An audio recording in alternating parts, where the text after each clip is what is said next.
మన ఇళ్లపై మనమే కరెంట్ ఉత్పత్తి చేసుకోవాలని సీఎం చంద్రబాబు నాయుడు సూచించారు. సౌర పవన విద్యుత్కు ఎక్కువ ప్రాధాన్యత ఇచ్చామని తెలిపారు. తమ చిన్నప్పుడు కరెంటు ఉంటే గొప్పగా చెప్పుకునే వాళ్ళమని గుర్తు చేసుకున్నారు.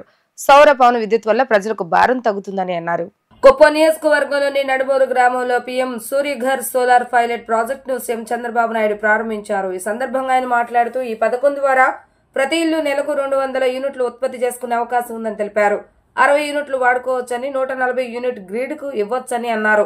ఏడాదికి 4000 విలువైన కరెంటు ఉచితంగా వాడుకోవచ్చన్న సీఎం మీకు అదనంగా ఏడాదికి 5000 రూపాయల వరకు ఆదాయం వస్తుందని పేర్కొన్నారు. భవిష్యత్తులో కరెంటు బిల్లు కట్టే భారం ఉండదని చెప్పారు. కుప్పంలో మొత్తం ఎలక్ట్రికల్ వాహనాలు ఉండేలా చర్యలు తీసుకుంటామని అన్నారు. మనం ఇప్పుడు కాలుష్య కోరలో ఉన్నామని అన్నారు. ఎరువులు, పురుగు మందులు వేసిన ఆహారం మనం తింటున్నామని, ఇల్లు పరిసరాల్లో చెత్తా చెదారం పోగేసుకుంటున్నామని తెలిపారు. చెత్తా చెదారం వల్ల అనేక వ్యాధులు వస్తున్నాయని జీరో ఎమిషన్ అంటున్న ఐఐటి కాన్పూర్ బృందాన్ని అభినందిస్తున్నానని అన్నారు. ఆటోలు, బైకులను ఇంటి వద్దే ఛార్జింగ్ చేసుకోవచ్చని, భవిష్యత్తులో ఎలక్ట్రికల్ సైకిల్ బాగా పెరగాలని సూచించారు. కుప్పంను మోడల్ నియోజకవర్గంగా మారుస్తామన్న బృందానికి అభినందనలు తెలియజేశారు. ఒకప్పుడు కరెంట్ ఎక్కడో ఉత్పత్తి అయ్యేది. ఆ కరెంట్ మన దగ్గరికి వస్తే మనం వాడుకునేవాళ్ళం, కరెంట్ రాకపోతే బాధపడుతూ తిట్టేవాళ్ళం. ఇప్పుడు కరెంటు మన ఇంటి మీదనే రూఫ్ టాప్ లో మనం కరెంటు ఉత్పత్తి చేసే పరిస్థితికి వచ్చామంటే ఇది ఒక చరిత్ర అని చెప్పి కూడా నేను మీకు తెలియజేస్తున్నా. ఇది రాష్ట్రంలోనే మొట్టమొదటి గ్రామం, చరిత్రలో చిరస్థాయిగా మిగిలిపోతుంది. రాష్ట్రంలో 20 లక్షల కుటుంబాలకి ఎవరైతే ఎస్సీ ఎస్టీలు ఉన్నారో వారందరికీ ఇండ్లపైన కరెంటు ఉత్పత్తి చేసి తద్వారా కరెంటు ఉచితంగా ఇవ్వాలని, మిగిలిన కరెంటు డిపార్ట్మెంట్ తీసుకోవాలని చెప్పి ఆలోచించినప్పుడు నేను ఒకటి ఆలోచించాను. కుప్పం నియోజకవర్గంలో అన్ని ఇండ్లకు సోలార్ పెట్టి తద్వారా మీరు వాడుకున్న తర్వాత కరెంటు డిపార్ట్మెంట్కి ఇచ్చే ఏర్పాటు చేశామని చెప్పి కూడా నేను మీకు తెలియజేస్తున్నా. నేను చిన్నప్పుడు చూస్తే కరెంటు కూడా ఉండేది కాదు. ఆ రోజు ఏదైతే లాంతర్లు పెట్టి చదువుకున్నాం, అప్పుడు కరెంట్ వస్తుందంటే చాలా ఉత్సాహంగా అదొక పండుగ వాతావరణం. మా ఊరికి కరెంట్ వచ్చిందంటే గొప్పగా చెప్పుకునేవాళ్ళం. అక్కడి నుంచి ఇండ్లకు కరెంట్ వచ్చింది. తర్వాత కొన్ని రోజులకు పొలాలకు కరెంట్ వచ్చింది, పంప్ సెట్ల కరెంట్ వచ్చింది.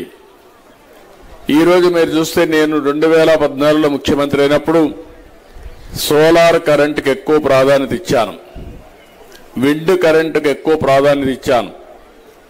భవిష్యత్తులో కరెంటు ఛార్జీలు తగ్గుతాయి. సోలార్ వల్ల, విండ్ వల్ల కరెంటు తయారు చేస్తే తద్వారా చాలా ఖర్చు తగ్గి మనకు కూడా వినియోగదారులకు భారం తగ్గుతుందని ఆ రోజు చెప్పాను. ఆ రోజే నేను ఒక మాట చెప్పాను, ₹1.50 నుంచి ₹2 వరకు కరెంటు ఉత్పత్తి చేసే అవకాశాలు భవిష్యత్తులో వస్తాయని నేను అప్పట్లోనే చెప్పాను. ఈ రోజు మనం ఒకసారి చూస్తే ప్రధానమంత్రి గారు ఒక కార్యక్రమం తీసుకున్నారు, సూర్యఘర్ అని. మన ఇండ్లపైన కరెంటు ఉత్పత్తి చేసుకునే కార్యక్రమానికి శ్రీకారం చుట్టారు.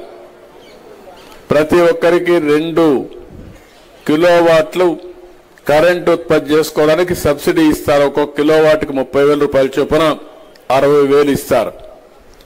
కానీ ఈరోజు 2 కిలోవాట్లు పెట్టుకోవాలంటే 1,15,000 అవుతుంది. దీనివల్ల 200 యూనిట్లు నెలకు కరెంటు ఉత్పత్తి చేసుకునే అవకాశం వస్తుంది. మీరు 200 యూనిట్ల కరెంటు ఉత్పత్తి చేస్తే, ఇప్పుడే నేను ఊర్లో అడిగాను, 60 యూనిట్లు వాడితే 250 నుంచి ₹300 కరెంటు ఛార్జీలు కడుతున్నారు. ఇప్పుడు ఇది కానీ చేసుకోగలిగితే 60 యూనిట్లు వాడుకోవచ్చు, 140 యూనిట్లు మళ్ళా గ్రిడ్కి ఇచ్చే అవకాశం ఉంటుంది. అయితే ఒక ₹55,000 అప్పు ఉంటుంది కాబట్టి ఒక 4-5 సంవత్సరాలు గ్రిడ్కి గాని కరెంట్ ఇస్తే మీరు వాడుకున్న కరెంటు ఉచితం. 5 ఏళ్ల తర్వాత ఆ ప్యానెల్స్ మీ సొంతం అవుతాయి. అక్కడి నుంచి మీకు ఆదాయం వస్తుంది. మళ్ళీ ఈ విషయం మీరందరూ గుర్తుపెట్టుకోవాల్సిన అవసరం ఉంది.